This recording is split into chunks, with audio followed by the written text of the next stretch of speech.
అన్నయ్య, ఈ ప్రపంచంలో ఎంతమంది దేవుళ్ళు ఉన్నారు? ఎన్ని దేవుళ్ళు ఉన్నారని కనిపెట్టాలంటే ఎన్ని జాతులు ఉన్నాయని కనిపెట్టాలి. ఒక్కొక్క దేవుడు జాతిని సృష్టించాడా? నీకు అర్థమయ్యేటట్టు ఒక కథ చెప్పమంటావా? చెప్పు, కానీ ఇంటర్వ్యూ లేకుండా చెప్పు.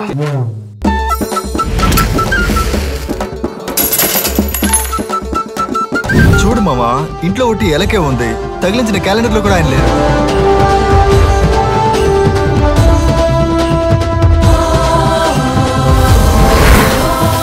రే అదేరా అంటున్నాను, వినాయకుడు ఎక్కడ లేరు రా, ఒకటి ఎలకేరా ఉంది. ఇప్పుడు వినాయకుడే కనిపించకుండా పోయాడు, తర్వాత అన్నీ కనిపించకుండా పోతాయి.